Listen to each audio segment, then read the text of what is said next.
இன்றைய அரசியல் பேட்டையில் நாம் பல்வேறு விஷயங்களை பற்றி பேச இருக்கிறோம். குறிப்பாக அரசியல் நிகழ்வுகளில் ரொம்ப முக்கியமான விஷயமாக நம்ம பார்க்கக்கூடியதுன்னா, இந்த எஸ்ஐஆர்ன்னு சொல்லக்கூடிய ஒரு நடவடிக்கையை பீகார் தேர்தலை ஒட்டி தேர்தல் ஆணையம் எடுத்திருக்கிறது. அது தொடர்ந்து அதனுடைய வரைவு வாக்காளர் பட்டியல் வெளியிட்டுள்ளது. அந்த வரைவு வாக்காளர் பட்டியலில் வந்து பார்த்தீங்கன்னா 65 லட்சம் மக்களை வாக்காளர்களை வந்து நீக்கியிருக்காங்க. 65 லட்சம் வாக்காளர்கள் நீக்கியதுக்கு அந்த வரைவு வாக்காளர் பட்டியல் வெளியானதுக்கு பிறகு உச்சநீதிமன்றம் வந்து தேர்தல் ஆணையத்திட்ட வந்து கேட்குறாங்க. இந்த மாதிரி வந்து நீங்கள் எதுக்காக நீக்கினீங்க, காரணத்தை சொல்லுங்கள், எவ்வளோ பேர் நீக்கிறீங்க, யார் யாரெல்லாம் நீக்கிறீங்க, இந்த பட்டியலை வந்து உச்சநீதிமன்றத்துக்கு கொடுங்க அப்படின்னு சொல்லி ஒரு கேட்குறாங்க. யார் கேட்குறா? இந்தியாவினுடைய உச்சநீதிமன்றம் கேட்குது. உச்சநீதிமன்றத்தினுடைய அந்த உத்தரவை ஏற்க முடியாது. வரைவு வாக்காளர் பட்டியலை நீக்கப்பட்டவர்கள் விவரங்களை அளிக்க முடியாது, அளிக்க வேண்டிய அவசியம் இல்லை, யாருக்கும் பணிந்து போக வேண்டிய கட்டாயம் தேர்தல் ஆணையத்துக்கு கிடையாது, இப்படிங்கிற மாதிரி வந்து கடிதத்தை எழுதி தேர்தல் ஆணையம் வந்து திரும்ப கொடுத்துருக்காங்க. இது வந்து உண்மையாலுமே 2 அமைப்பு வந்து இந்திய ஜனநாயக அமைப்பை வந்து காப்பாற்றக்கூடியது வந்து 2 தான். நடுவில் இருக்கக்கூடிய ஆட்சியாளர்கள் வருவார்கள் போவார்கள். அது காங்கிரஸ் ஆட்சி பண்ணலாம், அல்லது பாஜக ஆட்சி பண்ணலாம், அல்லது ஒரு கூட்டணி ஒரு ஆட்சி நடைபெறலாம், எது வேணாலும் இருக்கலாம். ஆனால் இந்த 2 அமைப்புகள் இருக்கு பார்த்தீங்களா, தேர்தல் ஆணையமும் இந்த பக்கம் பார்த்தீங்கன்னா உச்சநீதிமன்றமும், இந்த 2 அமைப்புகளும் தான் வந்து இந்த நாட்டில் உள்ள ஜனநாயக அமைப்பு படி நடப்பதற்கான ஒரு இதை வந்து காப்பாற்றிட்டு. இப்போ இந்த 2 அமைப்புகளுமே மோதிக்கொள்ளக்கூடிய ஒரு காட்சியை தான் நம்ம பார்த்துட்டு இருக்கோம். அது குறிப்பாக உச்சநீதிமன்றத்தினுடைய உத்தரவு. அது வந்து என்னன்னா, அவர்கள் வந்து பப்ளிக்காக வந்து கேட்கல, உச்சநீதிமன்றத்துக்கு ஒப்படைங்க. உச்சநீதிமன்றத்தில் வந்து நீங்கள் வந்து இந்த வழக்கு தொடுக்குறாங்க, இந்த மாதிரி வந்து காரணமே இல்லாமல் லட்சக்கணக்கான பேரை வந்து நீக்கிறாங்க, அந்த மாதிரிலாம் சம்பவங்கள் நடந்துட்டு இருக்குது. அப்படிங்கும்போது இந்த எஸ்ஐஆருங்கிற பேரில் இந்த மாதிரியான ஒரு நடவடிக்கை தேர்தல் ஆணையம் பண்ணுறாங்க. இதன் காரணமாக வந்து பாஜகவுக்கு வரக்கூடிய தேர்தலில் வந்து அங்கே நிதிஷ்குமார் பாஜக கூட்டணி அரசு தாங்க நடந்துகிட்டு இருக்கு. அதற்கு தோதாகன வகையில் வந்து சிறுபான்மை மக்கள் அதிகமுள்ள பகுதியில் வந்து இந்த வாக்காளர்களை நீக்கிறது, அதே மாதிரி பட்டியலின மக்கள் அதிகமாக இருக்கக்கூடியவர்கள் வந்து வாக்காளர் பட்டியலில் நீக்கிறது போன்ற வேலையில் வந்து ஈடுபடுறாங்க. ஸோ இது வந்து ஜனநாயகத்துக்கு விரோதமான ஒரு நடவடிக்கை அப்படின்னு சொல்லி தான் பல்வேறு விதமான குற்றச்சாட்டுகளை அரசியல் கட்சிகளை முன்வைத்து வராங்க. அப்படி இருக்கும்போது இதில் ரொம்ப முக்கியமாக வந்து உச்சநீதிமன்றத்துக்கு வழக்குக்கு போய் உச்சநீதிமன்றத்தினுடைய தலைமை நீதிபதி வந்து பல்வேறு இதை வந்து எச்சரிக்கைகளை விடுகிறார். நாங்கள் வந்து வேடிக்கை பார்க்க மாட்டோம், இந்த மாதிரிலாம் வந்து அநியாயமாக ஒரு ஒரு வாக்காளராக இருந்தவரை வந்து நீங்கள் எந்த காரணமும் இல்லாமல் நீக்கக்கூடாது அப்படின்னா சொல்லிட்டு வந்து பேசிகிட்டு இருக்கும்போது தான் இந்த வரைவு வாக்காளர் பட்டியல் வெளியாகிறது. வெளியானதுக்கு பிறகு மீண்டும் நீதிமன்றத்தை நாடும்போது நீதிமன்றம் வந்து வரைவு வாக்காளர் பட்டியலை வந்து நீங்கள் எங்களுக்கு கொடுங்க அப்படின்னு கேட்குறாங்க. தேர்தல் ஆணையம் என்ன சொல்லிருச்சுன்னா, நாங்கள் வந்து ஒரு தனித்த அமைப்பு, நாங்கள் வந்து யாருக்கும் கட்டுப்பட வேண்டிய அவசியம் இல்லை, நாங்கள் வந்து உங்களுக்கு உச்சநீதிமன்றமாகவே இருந்தாலும் நாங்கள் வந்து யாருக்கும் தர தேவையில்லை, நாங்கள் தரமாட்டோம் அப்படின்ட்டாங்க. இது இல்லாமல் என்ன பார்த்தீங்கன்னா, கிட்டத்தட்ட ஒரு 12 மாநிலத்தினுடைய வெப்சைட் இருக்குது பார்த்தீங்களா, வெப்சைட்டை மூடிட்டாங்க. அடுத்து தேர்தல் வரக்கூடிய மாநிலங்கள்லையும் சரி, இந்த மாதிரி பிரச்சனை இருக்கக்கூடிய மாநிலங்கள்லாம் வந்து அந்த இணையதளங்களை பூரா வந்து தேர்தல் ஆணையமே முடக்கி வச்சு. அப்போ பீகாரில் தேர்தல் வரப்போது அந்த பீகாரில் இருக்கக்கூடிய ஒரு வாக்காளர் எப்படி தன்னுடைய பெயர் பட்டியலில் இருக்காருன்னு தெரிஞ்சுக்குவாங்க. இப்போ வந்து நம்ம தமிழ்நாட்டில் இருக்கோம், நம்ம வந்து தமிழ்நாட்டுக்கான அந்த தேர்தல் ஆணையத்தினுடைய இதில் போய் நம்மளுடைய பேரும் பிறந்த தேதி கொடுத்துட்டோம்னா உடனடியாக நம்மளுடைய வாக்கு எங்கே இருக்குது, தந்தை பெயர், பிறந்த தேதி, பெயர் இது இருந்தால் போதும், நம்மளுடைய வாக்கு எங்கே இருக்குதுன்னு தெரிய வந்துடும். ஏன்னா நம்ம தொகுதியை போட்டோம்னா அந்த தொகுதியில் வாக்கு இருக்கா இல்லையான்னு தெரிய வந்துடும். ஸோ இந்த மாதிரி வந்து சுலபமாக இருந்த ஒரு விஷயத்தை ஏன் வந்து முடக்கி வச்சுருக்காங்க அப்படிங்கிறது தான் இப்போ கேள்வி. ஆனால் உச்சநீதிமன்றத்துக்கே தர முடியாதுன்னு ஒரு பதில் சொல்லியிருக்காங்க பார்த்தீங்களா, அதுதான் மிகப்பெரிய ஒரு ஆச்சரியமான ஒரு விஷயம். ஏன்னா உச்சநீதிமன்றத்தினுடைய உத்தரவை மறுக்க வந்து இந்தியாவில் வந்து யாராலும் முடியாது. அவ்வளோ வந்து ஒரு வலிமையான அமைப்பாக இதை உருவாக்கி வச்சுருக்காங்க. காரணம் என்னன்னா, இந்த ஜனநாயக அமைப்பு முறை எப்பயாவது சீர்குலையக்கூடிய ஒரு சூழல் ஏற்படுது அப்படின்னா இப்போ தான் வந்துருச்சு. இந்த மோடி, அமித்ஷா போன்ற இவங்களுடைய காலகட்டத்தில் இந்த ஜனநாயக அமைப்பு முறையவே வந்து கேலிக்கூத்தாக பண்ணக்கூடிய ஒரு காலகட்டம் வரும் அப்படின்னு அன்றைக்கே தெரிஞ்சுதான் என்ன பண்ணுறாங்கன்னா, உச்சநீதிமன்றத்துக்கு ஒரு அதிகாரங்களும், நாடாளுமன்றம் வந்து உச்சநீதிமன்றத்துக்கு தேவையான சட்டங்களை வந்து ஒரு உறுப்பினர்கள் அடிப்படையில் வந்து தயாரித்து வழங்கவும், அந்த சட்டங்கள் அடிப்படையில் வந்து இந்த நாட்டை வந்து செம்மையாக நடத்தி செல்வதும் அப்படிங்கிற மாதிரியான ஒரு இது இருந்தது. இதை தாண்டி வந்து இதை ஆட்சி பொறுப்பில் வரக்கூடிய நாடாளுமன்றத்தில் யார் வராங்களோ அவர்களை தேர்ந்தெடுக்கக்கூடிய ஒரு வேலை இருக்குது பார்த்தீங்களா, அதுதான் ரொம்ப முக்கியம். அது ரொம்ப நியாயமாக நடக்கணும், அநீதியாக நடக்கக்கூடாது, குறிப்பாக வந்து வெளிப்படைத்தன்மையோடு இருக்கணும் அப்படிங்கிறதுக்காக தான் தலைமை தேர்தல் ஆணையத்திலேருந்து அதனுடைய ஆணையரை தேர்ந்தெடுக்கக்கூடிய பொறுப்பு வந்து இந்திய பிரதமர் ஒருவர், எதிர்க்கட்சி தலைவர், உச்சநீதிமன்றத்தினுடைய நீதிபதி, இந்த 3 பேர் சேர்ந்து தான் வந்து தலைமை தேர்தல் ஆணையரை தேர்ந்தெடுப்பாங்க. அந்த முறையவே வந்து ஃபர்ஸ்ட் வந்து பாஜக உடைக்குது. எதிர்க்கட்சி தலைவருங்கிற இடத்துல வந்து உள்துறை அமைச்சரை வந்து சேர்க்குறாங்க. அந்த இடத்துல வந்து எதிர்க்கட்சி தலைவரை வந்து தூக்கிடுறாங்க. அப்போ பாஜகவும் உச்சநீதிமன்றத்தினுடைய நீதிபதி நினைச்சா போடலாம் அப்படிங்கிற மாதிரியான ஒரு சூழல் வந்து உருவாக்கிட்டாங்க. இப்போ உருவாக்கிட்டேன்னா ஆப்ஷன்ஸ் வந்து எதிர்த்தரப்பு வந்து ஓட்டுகள் வந்து யாருக்கு அதிகமாக போகிறோம். இப்போ ஒருத்தர் போடல. இப்போ இருக்கக்கூடிய தலைமை தேர்தல் ஆணையர் யாருன்னு பார்த்தீங்கன்னா அமித்ஷாவுடைய உதவியாளர், அதாவது செயலாளராக இருந்தவர். அமித்ஷாவுடைய செயலாளர் இருந்தவர் தான் இப்போ வந்து தலைமை தேர்தல் ஆணையர்னா அமித்ஷாவும் மோடியும் சேர்ந்து தான் இப்போ அவர் ஆக்கியிருக்காங்க. ஏன்னா உச்சநீதிமன்ற நீதிபதி வந்து மறுப்பு சொல்லியிருந்தாலும் கூட அது வந்து 3:1 தான். அப்படி ஒரு நிலைமையை உருவாக்கியது யாருன்னு பார்த்தீங்கன்னா பாஜக. ரொம்ப தெளிவாக பிளான் பண்ணி பக்காவாக இந்த ஒரு தேர்தல் நடத்தக்கூடிய இதுதான் வந்து இந்தியாவில் இருக்குது. இந்த முறையை வந்து நம்ம வந்து டிஸ்டர்ப் பண்ண முடியாது, தேர்தல் முறையை மாற்றி அமைக்க முடியாது. ஏன்னா இந்தியாவுடைய சட்டங்கள் அப்படி சொல்லுது. ஸோ இந்த முறையவே திருடிட்டோம்னா, நம்மதாக்கிட்டோம்னா என்ன பண்ணலாம் அப்படிங்கிறது தான் இந்த பிளான். அப்போ நம்ம ஆள் ஒருத்தர் அங்கே இருக்கணும் அப்படிங்கிற மாதிரி பிளான் பண்ணி அவருடைய செயலாளராக இருந்த ஒருத்தரை கொண்டு வந்து தலைமை தேர்தல் ஆணையராக போடுறாங்க. அந்த போட்டதுக்கு பிறகு தான் இந்த மாதிரியான விஷயங்கள் நடக்குது. பீகாரில் வந்து நிறைய பேர் வந்து போலி வாக்காளர்கள் இருக்காங்க, 1 கோடிக்கும் அதிகமான போலி வாக்காளர் இருக்காங்கிற செய்திகளை வந்து ஊடகங்கள் வாயிலாக கிளப்பி வச்சுட்டு கரெக்டாக வந்து இந்த எஸ்ஐஆருங்கிற நடவடிக்கையை வந்து ஈடுபடுத்துவாங்க. அதன் காரணமாக இப்போ வந்து வரைவு வாக்காளர் பட்டியலில் 65 லட்சம் பேர்த்தை நீக்கியிருக்காங்க. இது மற்ற மாநிலங்களுக்கும் வரும். எல்லா மாநிலங்களுக்கும் அடுத்து தமிழ்நாடுக்கு தேர்தலில் நடக்க இருக்குது அடுத்த ஆண்டு. அது இப்போ இது வந்து ப்ராக்டிஸ் பண்ணிட்டோம்னா இதே மாதிரி கொண்டு வந்துடலாம் அப்படிங்கிறது தான் வந்து தேர்தல் ஆணையத்தினுடைய கணக்காக இருக்குது. அதனால தான் வந்து உச்சநீதிமன்றத்தினுடைய உத்தரவே கொஞ்சம் மதிக்க தேவையில்லைன்னு சொல்கிறாங்க. உச்சநீதிமன்றம் உத்தரவு போடுது, அது உத்தரவை நாங்கள் மதிக்க தேவையில்லை, நாங்கள் இப்போ யாருக்கும் கட்டுப்பட தேவையில்லை, நாங்கள் வந்து ஒரு தனித்த அமைப்பு அப்படின்னு சொல்லி சட்டம் எங்களுக்கு அதை வந்து பாதுகாப்பை கொடுத்துருக்குதுன்னு சொல்கிறாங்க. உச்சநீதிமன்றத்துக்கே சட்டத்தை சொல்லித்தரக்கூடிய ஒரு அமைப்பாக தேர்தல் ஆணையம் இருக்குங்கிறது தான் ரொம்ப முக்கியமான ஒரு செய்தி. இந்த விவகாரத்தில் வந்து ரொம்ப முக்கியமான ஒரு டேர்னிங் பாயிண்ட் அப்படின்னா ராகுல் காந்தியினுடைய பேட்டி தான். அவர் வந்து செய்தியாளர்களை சந்தித்து நேரடியாக மக்கள், அதாவது இந்த நாட்டினுடைய பிரதமராக பொறுப்பேற்ற மோடி அவர்கள் இதுவரை வந்து ஒரு செய்தியாளர் கூட்டம் கூட நடத்திய கிடையாது. ப்ரெஸ் கான்ஃபரன்ஸ்னால் ஒரு செய்தியாளர்கள் வந்து கேள்விகள் கேட்கலாம், பதில் சொல்லலாம்னு. அமித்ஷா கூட செய்தியாளர் சந்திக்கிறார். ஆனால் இது வரைக்கும் வந்து மோடி சந்தித்ததே கிடையாது. ராகுல் காந்தி இந்தியாவுடைய எதிர்க்கட்சி தலைவர், அவர் வந்து செய்தியாளர் சந்திக்கிறார். சந்தித்து கர்நாடகா மாநிலத்தில் ஒரே ஒரு தொகுதியில் நடந்த மிகப்பெரிய ஒரு மோசடியை வந்து அமல்படுத்தி, இது ஒரு சாம்பிள், இது இந்தியா முழுக்க இருக்கக்கூடிய தொகுதிகள்லாம் இருக்குது, அதில் 543 தொகுதி, இது ஒரு தொகுதி சாம்பிள் அப்படின்னு சொல்லிட்டு கர்நாடகா மாநிலத்தில் இருக்கக்கூடிய அந்த நடந்த மிகப்பெரிய ஒரு மோசடியை வந்து அமலப்படுத்தினார். குறிப்பாக ஒரு பீர் ஃபேக்ட்ரி, அதில் பார்த்தீங்கன்னா 68 பேர் வந்து ஃபேக்ட்ரியில் குடியிருக்கிறாங்கன்னு சொல்லி 68 வாக்காளர்கள். அதே மாதிரி பார்த்தீங்கன்னா ஒரே ஒரு பெண், அந்த பெண் பார்த்தீங்கன்னா 4 இடத்துல அந்த அம்மாவுக்கு வந்து வாக்குகள் இருக்குது. அந்த பெண் வந்து இங்கேயும் வாக்களிச்சிருக்காங்க, அங்கேயும் வாக்களிச்சிருக்காங்க. இது மாதிரியான ஒரு எல்லாவற்றையும் வந்து பொதுமக்கள் மத்தியில் வந்து வச்சு 1 லட்சத்துக்கும் மேற்பட்ட வாக்காளர்களை சேர்த்துருக்காங்க. இதன் காரணமாக மதியம் வரைக்கும் வந்து அங்கே ஒரு வாக்குப்பதிவினுடைய சதவீதம் ஒரு மாதிரியாகவும், மதியத்துக்கு மேலே வந்து திடீர்னு கூடியிருக்கிறதையும் சுட்டி காட்டியிருந்தார்.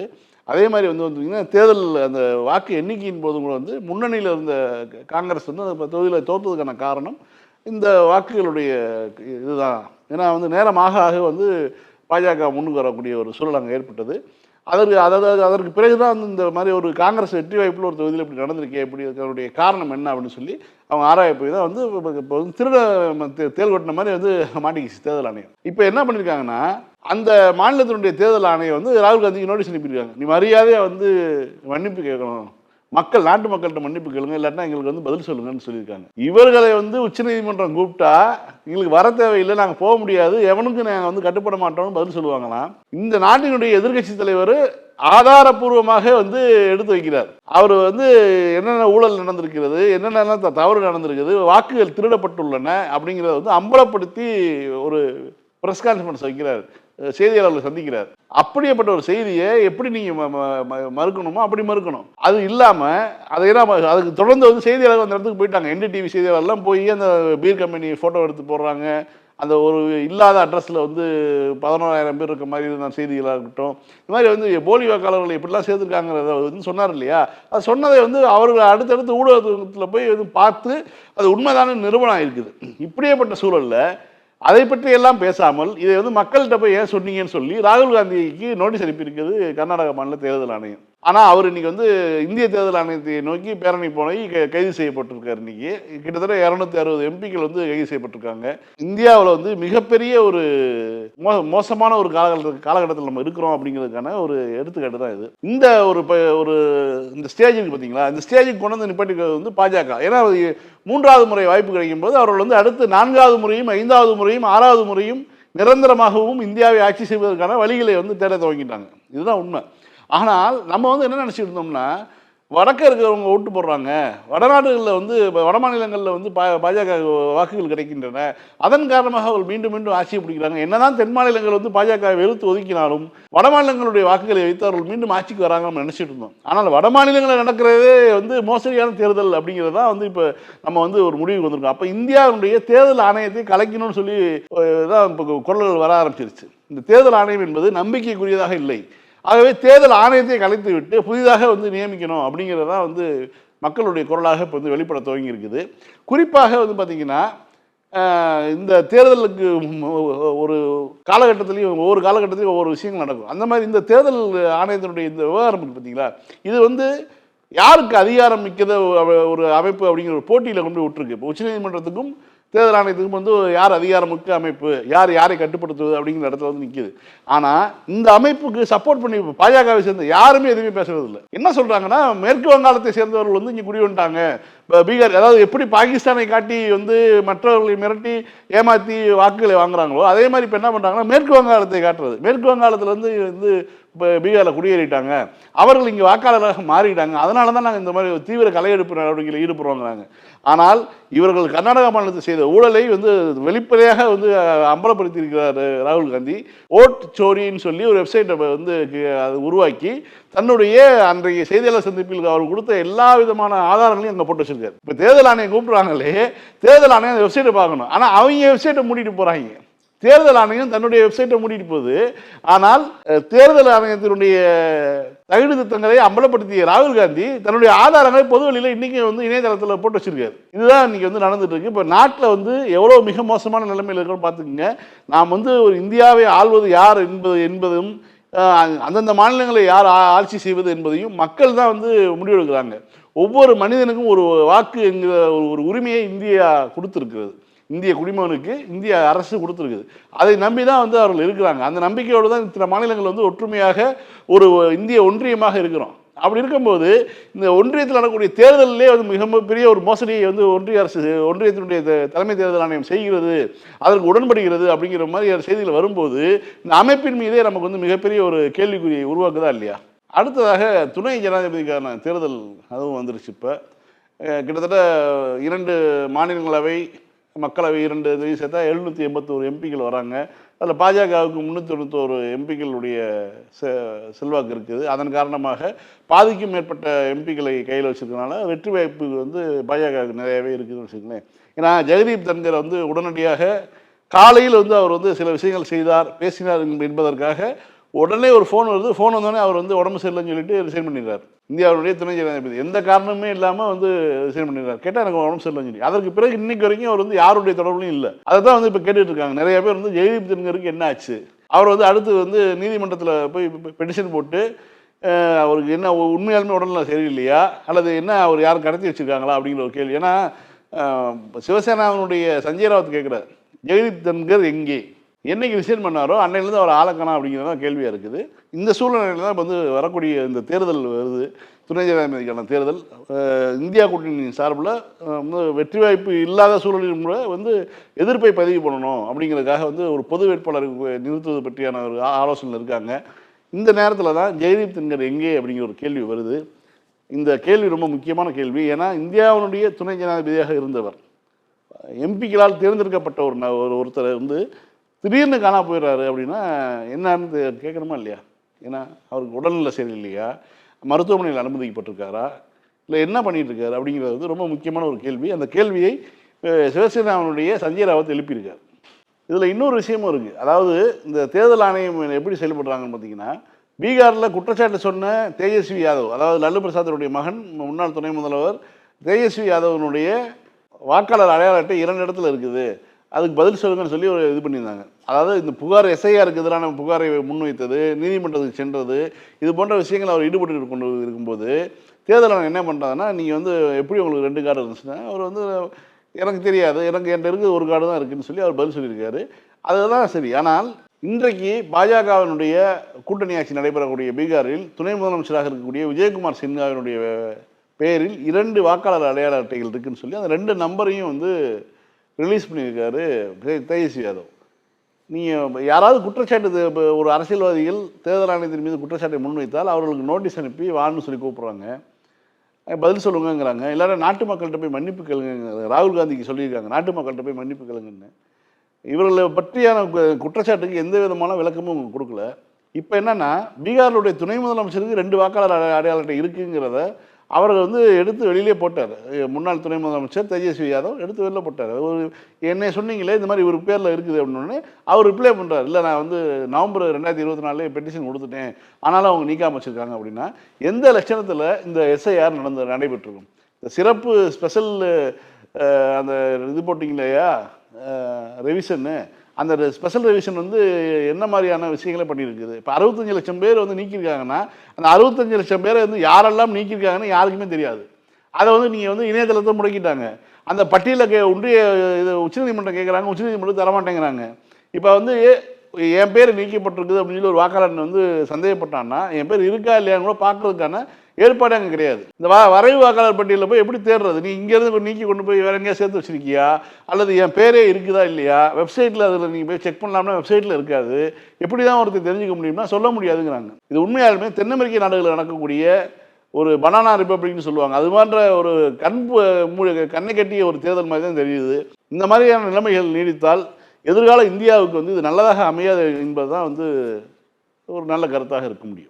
தேர்தல் ஆணையத்தினுடைய இந்த வேலை வந்து சமூக ஊடகங்களில் இருக்கக்கூடிய மக்கள் வந்து கலாய்க்கிற அளவுக்கு வந்து இறங்கிடுச்சு. குறிப்பாக வந்து தேர்தல் ஆணையம் செய்திருப்பது வந்து ஒரு மிகப்பெரிய நம்பிக்கை துரோகம் அப்படி தான் நம்ம பார்க்க முடியும். ஒரு எதிர்கட்சியாக வந்து மகாராஷ்டிரா தேர்தலையும் சரி, நீ கர்நாடக மாநில தேர்தலையும் சரி, மற்ற மாநிலங்களுடைய தேர்தலும், குறிப்பாக வந்து இந்தியாவுடைய பொது தேர்தல் அந்த தேர்தலையும் சரி பார்த்தீங்கன்னா வந்து தேர்தல் ஆணையம் செய்திருக்கக்கூடிய இந்த வேலையை வந்து ஏற்றுக்கொள்ளவே முடியாது அப்படிங்கிறது தான் உண்மை. இந்தியாவை பின்னோக்கி இழுத்து செல்லக்கூடிய ஒரு வேலையில் வந்து ஒன்றிய பாஜக அரசு ஈடுபட்டு வரக்கூடிய வேலையில் குறிப்பாக தேர்தல் ஆணையத்தை கையில் வச்சுக்கிட்டு தமிழ்நாட்டை பொறுத்த வரைக்கும் வந்து நாம் வந்து ஒரு பாய்ச்சல் குதிரை வேகத்தில் வந்து முன்னேறி சென்றுட்டு இருக்கோம். நீங்கள் பார்த்தீங்கன்னா கலைஞர் விட்டுட்டு போன அந்த இரட்டை இலக்க வளர்ச்சி குறியீட்டை வந்து நம்ம வந்து இந்த திமுக ஆட்சி வந்ததுக்கு பிறகு 4 ஆண்டுகளில் ஒரு அந்த எட்டி பிடித்திருக்கிறோம்.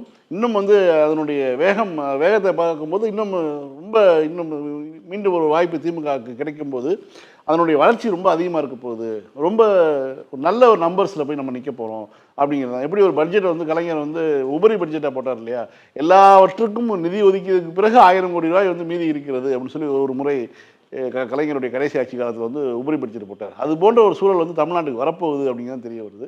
முதலமைச்சர் பல்வேறு திட்டங்களை ஒதுக்கி, பல்வேறு திட்டங்களுக்கான நிதிகளை ஒதுக்கி அதை செயல்படுத்தி வருகிறார். குறிப்பாக பெண்களுக்கான அந்த மகளிர் உரிமை தொகையாக இருக்கட்டும், பல்வேறு விஷயங்கள் வந்து பண்ணிட்டு இருக்காங்க. இருந்தாலும் தமிழ்நாட்டினுடைய வளர்ச்சி முன்னேறி போயிட்டு இருக்கு. இந்த சூழலில் தான் இன்றைக்கி வந்து திருப்பூரில் ஒரு டைடல் பார்க் வந்து ஓப்பன் பண்ணியிருக்காரு. குறிப்பாக அந்த ஏற்கனவே இந்த நிகழ்ச்சியில் சொன்ன மாதிரி தான் டயர் 2 சிட்டிஸ் இருக்காங்க இல்லையா, டயர் 2 டயர் 3 சிட்டிஸ், இது வந்து இந்த நகரங்களை வந்து வளர்ச்சி அடைய வைக்கணும். ஏன்னா வந்து சமமான வளர்ச்சி எல்லா பக்கமும் இருக்கணும் அப்படிங்கிறது தான் திமுக அரசினுடைய நோக்கமாக இருக்குது. அதை வந்து முதலமைச்சர் ரொம்ப சிறப்பாக பண்ணிட்டு இருக்காரு. குறிப்பாக இன்றைக்கு தொழில்துறை வந்து ஒரு அந்த டைடல் பார்க்கினுடைய மேப்பை வந்து வெளியிட்டிருக்காங்க. தமிழ்நாட்டில் எங்கெல்லாம் டைடல் பார்க் இருக்குது அப்படிங்கிறது வந்து ரொம்ப தெளிவான ஒரு இதை வெளியிட்டிருக்காங்க. அதாவது ஆப்ரேஷனல், அதாவது டைடல் பார்க் தொடங்கி நடைபெற்று வரக்கூடிய மாவட்டங்களாக சென்னை மாவட்டம், விழுப்புரம், சேலம், கோயம்புத்தூர், தஞ்சாவூர், இதெல்லாம் வந்து தூத்துக்குடி, இதெல்லாம் வந்து டைடல் பார்க்குகள் திறக்கப்பட்டு அங்கே வந்து வேலைகள் நடந்துகிட்டு இருக்குது. அதேமாதிரி வந்து விரைவில் திறக்கப்படக்கூடியது வந்து பார்த்திங்கன்னா ஓப்பனிங் சூன் போட்டு இது வந்து இளம் பச்சை நிறத்தில் இருக்கக்கூடியது திருப்பூர், வேலூர், இந்த மாதிரியான பகுதிகளில் வந்து விரைவில் திறக்கப்பட்டதா நீங்கள் முதலமைச்சர் திறந்து வச்சுட்டார் இல்லையா. திறப்பதற்கு முன்பாகவே 70% வந்து இடங்கள் முழுமையாயிருச்சு. அப்போ 70% விரைவில் வந்து இன்னும் ஒரு 15 நாளில் வந்து 100% நிறுவனங்களும் வந்துடும் அப்படின்னா, இதன் மூலமாக எவ்வளோ பேர் அந்த பணி வாய்ப்பு பெறுவாங்க? சென்னையில் தங்கி வேலை செய்கிறது அப்படிங்கிறது, குடும்பத்தை விட்டு விட்டு தனியாக வராங்கன்னு வச்சுங்களேன். சென்னையில் வந்து தங்கி ஒரு ஒரு மேன்ஷன் எடுத்து தங்குறாங்க அப்படின்னா, ஒரு 7,000 ரூபா குறைந்தபட்சம் நீங்கள் செலவு பண்ணி ஆகணும். சாப்பாட்டு செலவு நீங்கள் வந்து செலவு பண்ணி ஆகணும். இதெல்லாம் வந்து மிச்சமாகும். அவர்கள் சொந்த ஊர்லேயே வந்து ஒரு வேலைவாய்ப்பு கிடைக்கும்போது இதெல்லாம் மிச்சமாகும் அப்படிங்கிறது வந்து ஒரு அற்புதமான விஷயம். இதனால தான் தமிழ்நாடு முழுக்க வந்து டைட்டில் பார்க்களை பரவலாக கொண்டு போகணும் அப்படிங்கிற எண்ணம் வந்து தமிழ்நாடு தொழில்துறை அமைச்சரும் சரி, முதலமைச்சரும் சரி, ரொம்ப சரியாக திட்டமிட்டு பண்ணுறாங்க. அதே மாதிரி பார்த்திங்கன்னா, அண்டர் கன்ஸ்ட்ரக்ஷன் மதுரையில் இருக்கக்கூடிய டைட்டில் பார்க்கு, காரைக்குடி, அதாவது சிவகங்கை மாவட்டம், காரைக்குடி, திருச்சி, இந்த மாதிரியான 3 திருவண்ணாமலை ஆகிய 4 மாவட்டங்களில் பார்த்திங்கன்னா வந்து டைட்டில் பார்க்கான வேலைகள் நடந்துட்டு இருக்கு. விரைவில் முதலமைச்சர் துவக்க இருக்கிறார். அதே மாதிரி வந்து பார்த்திங்கன்னா டெண்டர் கொடுக்கப்பட்டது. டெண்டர் வந்து கால்ஃபர் பண்ணப்பட்ட மாவட்டம் பார்த்திங்கன்னா ராசிபுரத்தில் வந்து சொல்லியிருக்காங்க. ராசிபுரம் வந்து நாமக்கல் மாவட்டம், அங்கே சொல்லியிருக்காங்க. அதே மாதிரி கரூரில் வந்து டெண்டர் கால்ஃபர் பண்ணியிருக்காங்க. நாகப்பட்டினத்தில் கால்ஃபர் பண்ணியிருக்காங்க. ஹோசூரில், அதாவது கிருஷ்ணகிரி மாவட்டம் ஹோசூரில் வந்து கால்ஃபர் பண்ணியிருக்காங்க. அதே மாதிரி கன்னியாகுமரி, திருநெல்வேலி இது போன்ற பகுதிகளிலும் சரி, விருதுநகர், ராமநாதபுரம் இது போன்ற பகுதிகளிலும் சரி, விரைவிலே வந்து டைட்டில் பார்க் வருவதற்கான வேலைகள் வந்து அரசு தொடங்கிருச்சு. குறிப்பாக மினி ஐடி பார்க்லாம் வந்து 50,000 சதுர அடியிலேருந்து 1,00,000 சதுர அடியாக இருக்குது.